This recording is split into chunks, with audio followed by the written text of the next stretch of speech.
It was at this moment that Nathan knew he fucked up.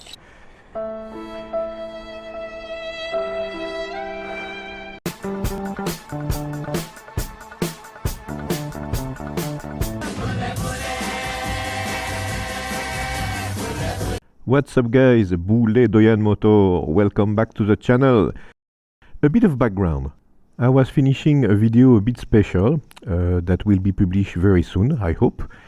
It is called my 10 favorite places for riding a motorcycle in Bali. So basically it's the places that I recommend you to come and visit if you are riding to Bali. So this place is actually near Tabanan. On the southwest coast of Bali. There is a suspended bridge over there, and I really like it. It is called the Antap Suspended Bridge. You can find it easily on Google Map. I was leaving that beautiful place, and I just asked my GPS just to bring me back home with Google Map. So the first part of the journey is a road that I actually know, and then he proposed me a new route that I didn't know, and I decided just to follow it. So here is where the problem started. I just followed the GPS, and I just realized that he's telling me to make a U-turn. Oh, make a U-turn? Why? There is no way? You started to excite me and then suddenly there is no way? That's the beach, man. I still continue by the beach because I'm thinking sometimes the GPS connection is not so good, so maybe he will give me the rest of the trail if I continue to ride it. Uh-huh.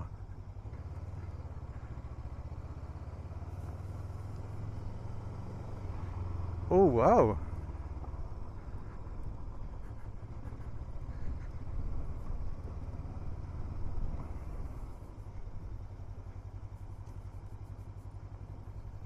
Oh yeah, there is no way.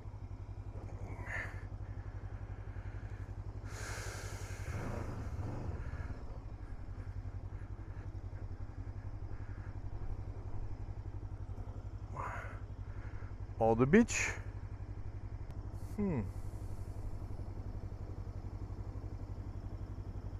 So you must asking yourself, well, Stefan, Bule and Moto, what are you doing? You see that the GPS asks you to just make a U-turn, but what happened in my mind is that as I get closer to the beach, I can see that there is some tracks, tires tracks on the beach. So I'm thinking some motorcycle were going that way before. And that's the reason why I decided just to follow those tracks that you can see on the right. I'm thinking some bikes were riding this way. But I didn't took in consideration one very important thing. I know that there is a lot of people riding on this beach when the tide is low, but I don't know it yet, but this is the high tide.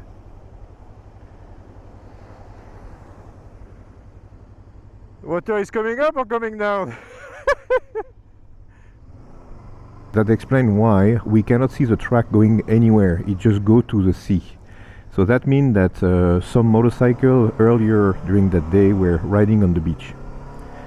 So the first mistake, you see, I just stopped on a part that was very soft. This is my first mistake. Either I should just go for it and try to get to the edge of that cliff, but in my mind there is also the possibility of the high tide, and I don't know until where the water will come. And that's where I'm gonna start to fight with the bike.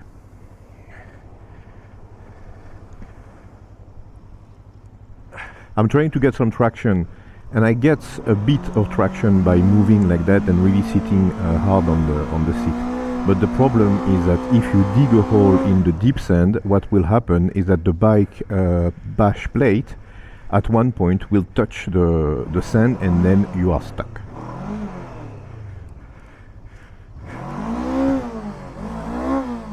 So here you are stuck now. I tried desperately to lean the bike a little bit and try to put full gas, but it's just moving some sand.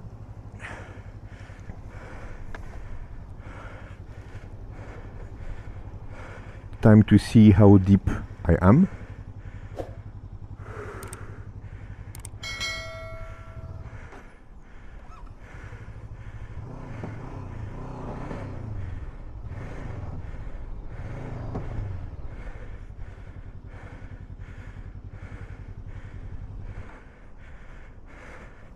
So the first thing I do is I lean the bike. So I lean the bike on the panniers so I can release the wheel. It lifts the wheel from the sand, and I try to close the hole with my feet.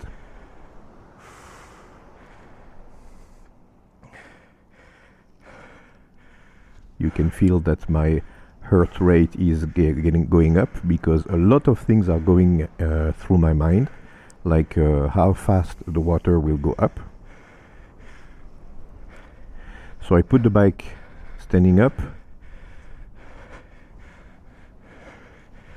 try to pull it, but even with my 86 kilo, I cannot lift the 196 or 200 kilo that the bike weighs.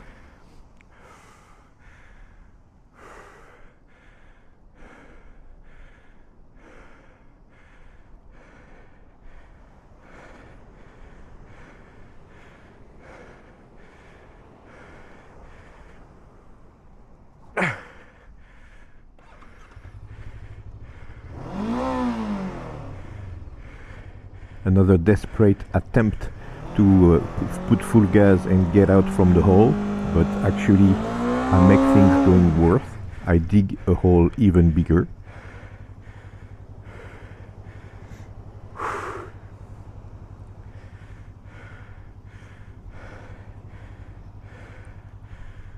I know that what I have to do at that point is to lean the bike and try to redirect the front wheel in the good direction on the way out. Come on, old man. Put it up. So now the front wheel is in the proper direction. I need to clean the rear.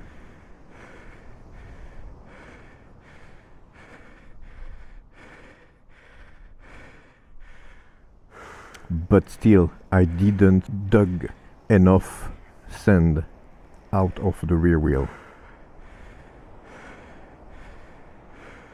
And I'm thinking, what I'm doing there? Why did I choose to try to go by the beach? I know the sand is deep, and I know I'm not really equipped, and I'm already tired after a day of shooting, and I'm thinking, what the heck I'm doing here?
Nice thumbnail.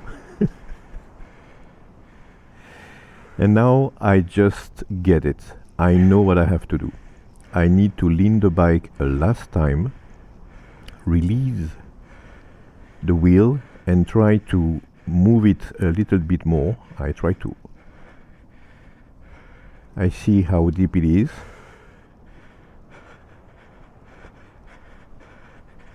Okay, I try to close the hole.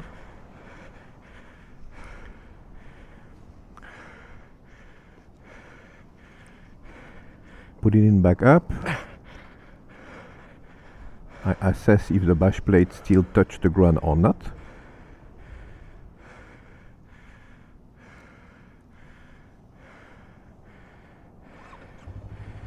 I try first without my weight on the bike, just releasing the clutch to see if there is any traction.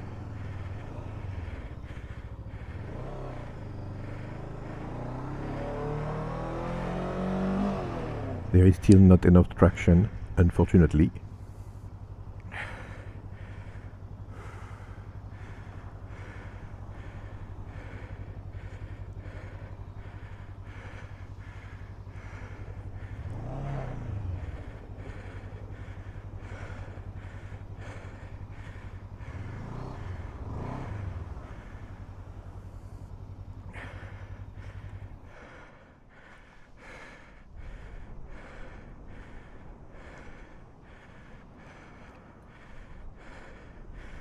I lean it a last time,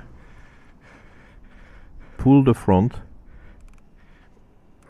so it releases also the rear, so the rear will get out of the hole, and then she's on a more higher part of the sand.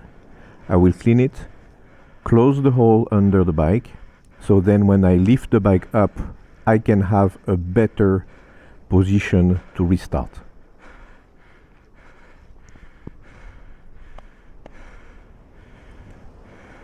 And here it is, lifting the big baby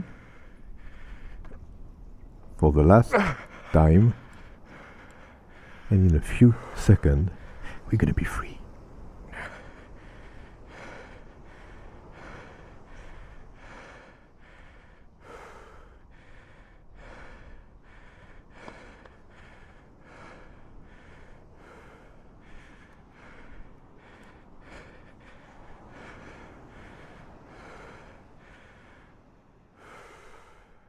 Let's go.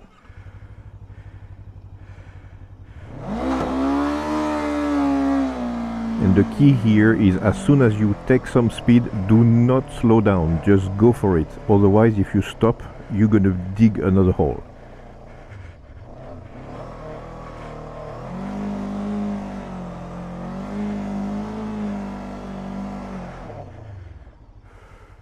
And you lost 20 minutes of your life. But that's what we like, eh? No? What we like is sweat and tears. So it was good cardio exercise. I invite you to do the same thing. Actually, we should all do that, because when you are riding alone, if something like that happens, and you can see that I have all my luggage, I have the panniers, I have all the boxes installed, and they are filled. There is all my equipment for filming and everything. You actually need to practice this kind of problem, and you have to try to find a way to solve it, because that's the way we learn. We learn by doing things. Oopsie daisy.